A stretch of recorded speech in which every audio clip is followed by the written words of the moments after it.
Types of income elasticity of demand. Question ऐसा आएगा, what is income elasticity of demand and what are the types.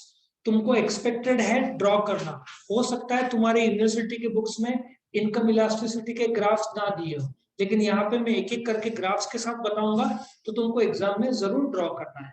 पहले तो तुमको common sense के तौर पर समझना है कि इनकम इलास्टिसिटी क्या है। तुम्हारे इनकम के बढ़ने से तुम्हारे क्वांटिटी में कुछ तो रिस्पॉन्स आएगा, कुछ तो क्वांटिटी बढ़ेगा या घटेगा। सो ये क्वांटिटी कितना बढ़ेगा या घटेगा, इसको इनकम इलास्टिसिटी बोलते हैं। पहले क्या बदलेगा? इनकम। उसके बाद क्या बदलेगा? क्वांटिटी। कितना बदलेगा? हाउ मच, उसको क्या बोलते हैं? Income elasticity of demand. पहला प्रकार है यूनिटरी इनकम इलास्टिसिटी। सिंपल सा लॉजिक है। तुम महीने का कैडबरी का एग्जांपल ले लो। तुम्हारा यदि 10% इनकम बढ़ता है तो तुमने 10% कैडबरी बढ़ाने की बात की, उसको क्या बोलेंगे हम? Unitary income elasticity. सिर्फ फर्क यह है कि यहाँ पे क्वांटिटी डिमांडेड है, वाई एक्सिस में इनकम आएगा। जो टाइप्स ऑफ प्राइस इलास्टिसिटी में जो यूनिटरी था, वहां पे क्या था? प्राइस था। यहाँ पे क्या आएगा? इनकम। याद रखो, इकोनॉमिक्स में आई नहीं बोलते, क्योंकि आई स्टैंड्स फॉर इन्वेस्टमेंट। तो मैंने क्या बोला है? एम। एम मतलब क्या? इनकम। ये तुम्हारा ओरिजिनल इनकम है, ये तुम्हारा ओरिजिनल क्वांटिटी है। नाउ एम से बढ़ के क्या हो जाएगा? इनकम M1, मतलब इसका 1 सेंटीमीटर तुम बढ़ा देना और यहाँ पे 1 सेंटीमीटर बढ़ा देना, और फिर यहाँ से एक हॉरिजॉन्टल लाइन लेके नीचे की तरफ ले लेना। सो इट सिग्निफाइज कि तुम्हारा इनकम 10% बढ़ा तो तुमने क्वांटिटी एग्जैक्टली 10% बढ़ाया। ये पॉजिटिव स्लोप इसलिए कि इनकम बढ़ रहा है तो तुम्हारा क्वांटिटी भी बढ़ रहा है। सिर्फ फर्क यह है कि तुम्हारा इनकम 10% बढ़ रहा है तो तुम्हारा जो भी प्रोडक्ट का क्वांटिटी ले लो, कैडबरी का ले लो, तुम 10% क्वांटिटी ज्यादा कंज्यूम कर रहे हो, जो भी समोसा या कैडबरी या बर्गर। सो 10% इनकम बढ़ गया, और क्वांटिटी ऑफ बर्गर यदि है तो तुमने 10% बढ़ा दिया। इसको हम क्या बोलेंगे? Unitary income elasticity.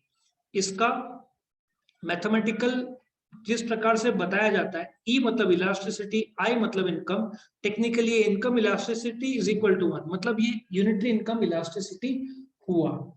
समझ में आया? इसका एग्जांपल देना बहुत मुश्किल है कि तुम कौन से प्रोडक्ट में बताते हो। सिर्फ जनरल लेवल पे बोल देना 10% rise in income results in 10%, exactly 10% increase in income.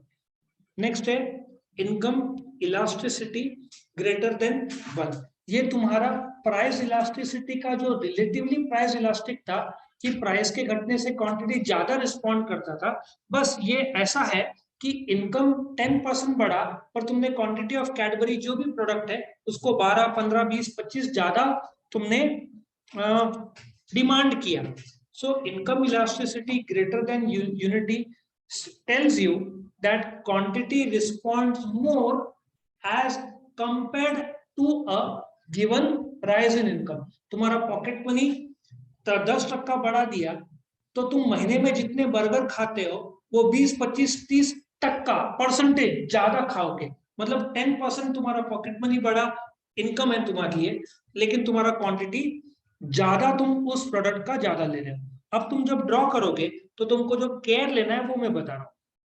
Drawing के टाइम में पूरा सेंटीमीटर पे काम होता है। ये यदि तुमने ये जो यहां से यहाँ 1 सेंटीमीटर रखा है, मतलब तुम्हारा यदि 10% बढ़ा तो यहाँ पे 1.5-2 रखना सेंटीमीटर, क्योंकि साफ है कि यदि ये 10% इनकम तुम्हारा बढ़ता है तो तुम्हारा क्वांटिटी ज्यादा बढ़ रहा है, 15, 18, 20 जो भी होगा, ठीक है ना? ये तुम्हारा डिमांड कर्व है। देखो यहाँ पे तुम्हारा 10% इनकम बढ़ा तो तुम्हारा क्वांटिटी कितना बढ़ा?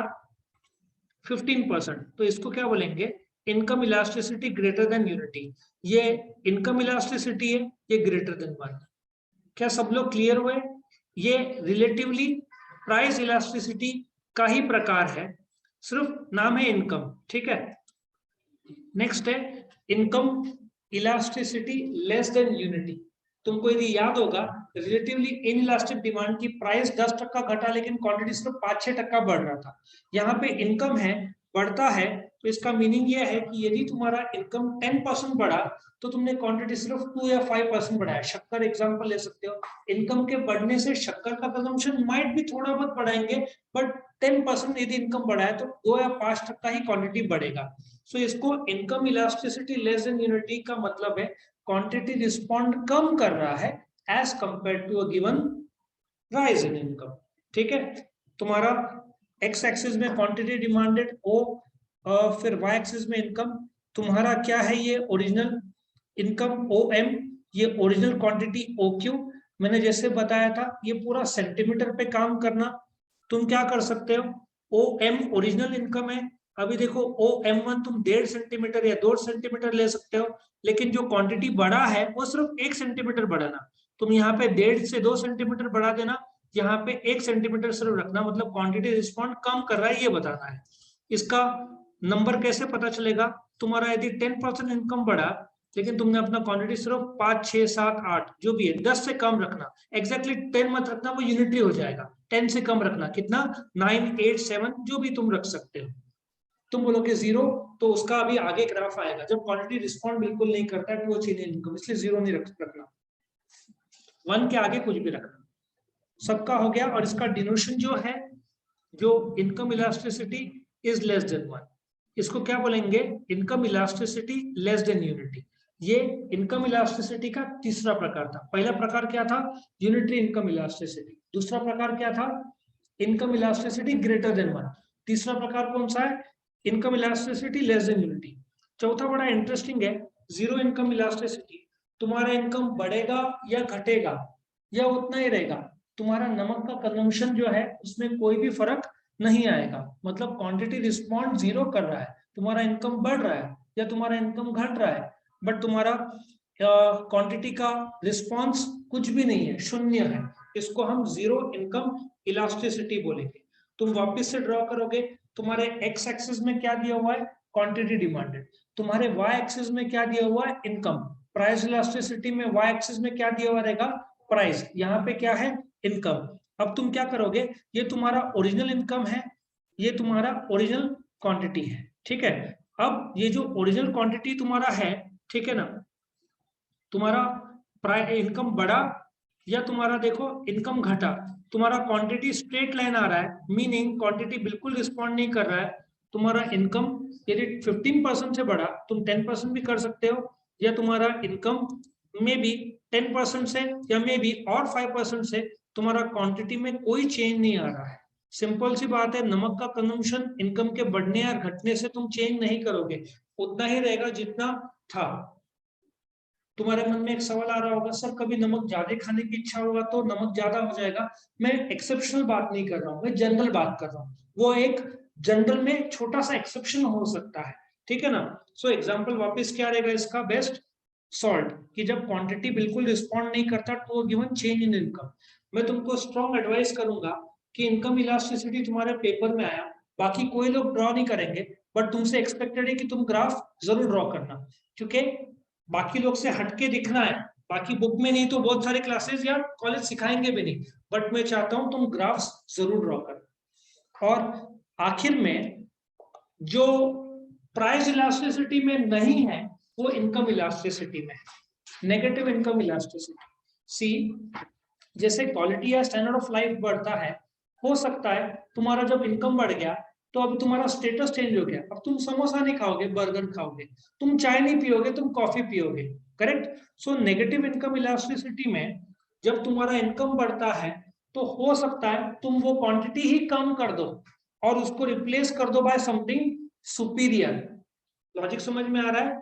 तो ये negative income elasticity price elasticity में नहीं है, उसमें कम से कम 0 है, जो कि परफेक्टली इनइलास्टिक डिमांड है। यहाँ पे नेगेटिव इनकम इलास्टिसिटी भी है कि इनकम के बढ़ने से तुम हो सकता है क्वांटिटी कम कर दो, मे बी चाय को कम करके रिप्लेस कर दो बाय कॉफी, या समोसा जो तुम नाश्ते में खाते थे उसको कम कर दो और उसको रिप्लेस कर दो बाय बर्गर, ठीक है। अब इसको मैं ग्राफिकल फॉर्म में बताता हूँ।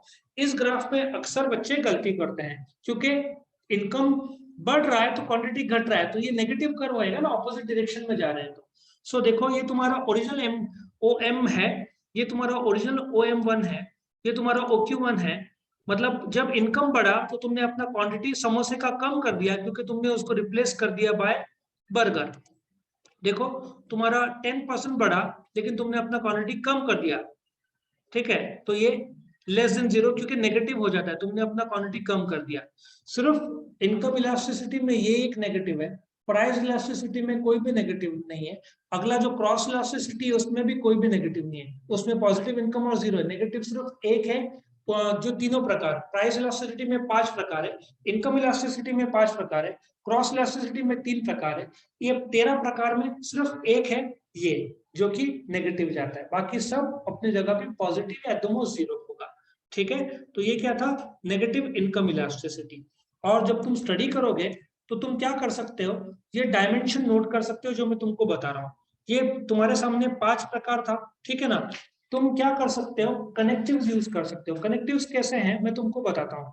कि टाइप्स ऑफ इनकम इलास्टिसिटी में तुम्हारा unitary price elasticity same match करता है, relatively elastic demand same match करता है, रिलेटिवली इनइलास्टिक मैच करता है, परफेक्टली इनइलास्टिक मैच करता है। सिर्फ तुमको ये एक नेगेटिव एक्स्ट्रा है, बाकी टाइप्स ऑफ प्राइस इलास्टिसिटी के जो जो 4 प्रकार है, कौन से 4 प्रकार, 1 2 3 एंड 5। पहला कौन सा था, यूनिटरी सेम मैच करता है, रिलेटिव इलास्टिक सेम मैच करता है, रिलेटिवली इनइलास्टिक सेम मैच करता है, चौथा नंबर मैच नहीं करता परफेक्टली इलास्टिक, पांचवा नंबर मैच करता है परफेक्टली इनइलास्टिक।